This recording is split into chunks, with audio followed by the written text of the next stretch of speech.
Well, President Obama's college tour isn't sitting too well with Republicans right now. Let's head to D.C. to talk about this with author and entrepreneur Tom Blair and CNN political analyst Roland Martin. Guys, the Republican Party chair wants the government to investigate President Obama's recent trips. He says they amount to campaign stops, but haven't we heard this argument before, Roland?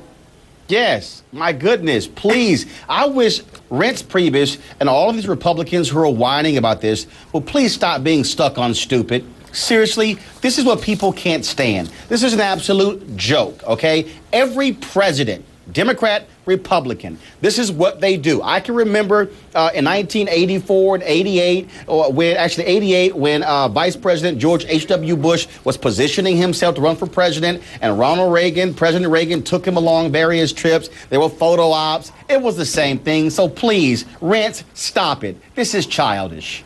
Tom Blair, Obama White House says, quote, when there is political travel, we follow all rules and regulations that all other administrations have followed.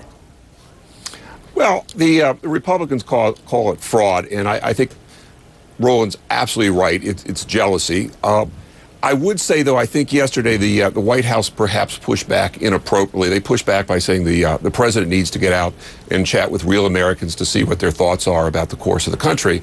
And I would humbly suggest for a lot less money, you could fly these same Americans into D.C., put them up at the Willard, buy them a nice dinner and show tickets at the Kennedy Center. And during intermission, he could go over there and see what their thoughts are. But from a practical point of view, the presidency comes with unbelievable responsibility, and there's some perks. You walk into a room, they play Hail to the Chief. You can go skinny dipping in the White House pool at midnight, and you have keys to Air Force One. And to try and separate politics from presidential duties is like trying to pull the white off of snow. You just can't do it. All right, be honest. Either one of you dipped in that pool? No. So you know black people don't swim. Stop it.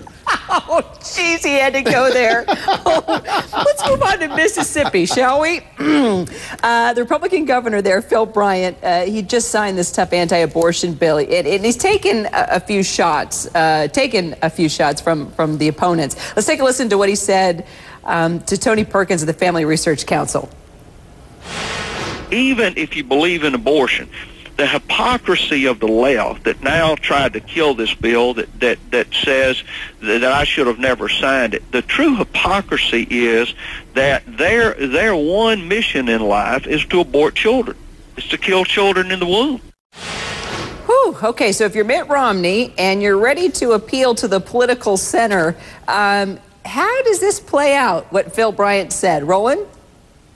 Round two of stuck on stupid. It's not going to play well. That's like a Democrat saying, hey, since the Republicans are so pro-gun, guess what? All they want to see of Americans, 30,000 killed every single year as a result of gunshots. I mean, it's ridiculous. Look, if you want to make the position that you are pro-life, fine, do so. But stop with the nonsense, Governor Johnson, just throwing that kind of stuff out. You know, and plus, I'm still waiting to hear him or even Tony Perkins talk about Trayvon Martin's life. You want to be pro-life? Talk about that. But I doubt we'll actually hear that. Tom? Well, I think his comment was right up there with some of the comments we heard during the health care debate along the lines of Democrats want death panels. I think the flashpoint on this issue is the moment of conception. And this is something I've been studying, and for the first time I'd like to disclose when the moment of conception is. It's when the young couple open that second bottle of wine. There is a baby in somebody's future, and to interrupt them after that is to thwart the grand design. Well, I don't drink wine, so maybe it's cranberry juice. But on a serious note, no matter how noble the cause, and no matter how heartfelt the convictions are of the people that support that cause, to demonize the opposition is really just self-inflicted wounds and undercuts the very arguments they're trying to make. Roland Martin, Tom Blair, that's fair game. Thanks, guys. Let's go swimming. I'll pass.